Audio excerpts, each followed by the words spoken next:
Hello everyone, I'm David and welcome back to another first aid skills video. This week we're going to be going over amputations or missing limbs. Now amputations may not be very common to come across, but it's important to know what to do because if dealt with properly, the person may get that limb put back on with full functionality. Now the first thing we want to do with amputations is call 911 because there's not much that we can do as first aiders that will help them in the long run. So we want to get advanced care on the way as soon as we can.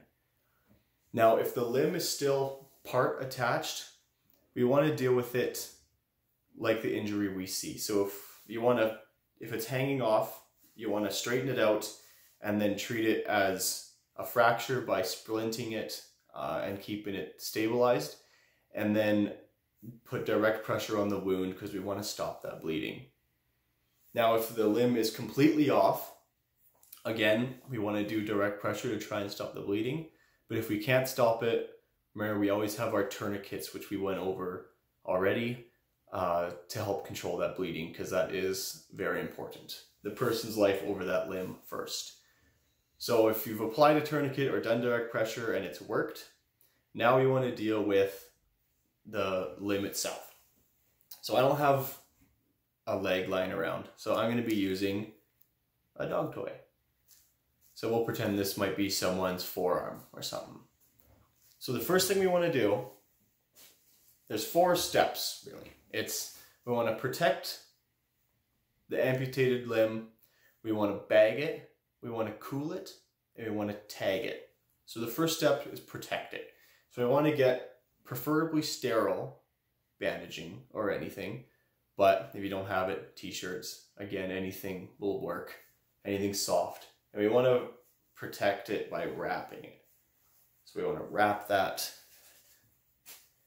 amputated part, being gentle with it,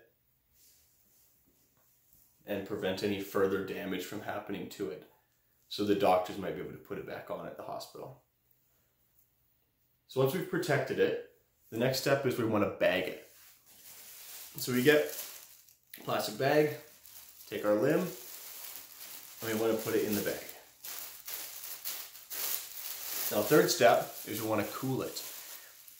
So you get an ice pack if you have ice, anything cold. The trick with the ice though is you don't want to have any direct skin contact between our limb and the ice because we don't want to cause any frostbite or any freezing because that will be irreversible damage to the limb. So we protected it with the cloth, and so now we have something in between the ice and the limb. So we put the ice on the limb and seal up the bag. Now the last step is we want to tag it. So we want to tag it with the person's name, so when it gets to the hospital they know the patient's name and the name on the limb, so they know that it has to go together, the time and date that it came off, because the amount of time it's been separated from the body determines how well they'll be able to put it back on. And of course, once 911 gets there, make sure that the limb goes with the person. You don't want to have it where the person gets taken care of, they start heading to the hospital, and you still have a limb in a bag sitting beside you. You want to make sure you give that to them, tell them the name and date, show them where it is on the bag, and make sure it goes to the hospital with them. So that's it for this week's video. Thanks for tuning in, and I can't wait to see you guys in next week's video. See ya.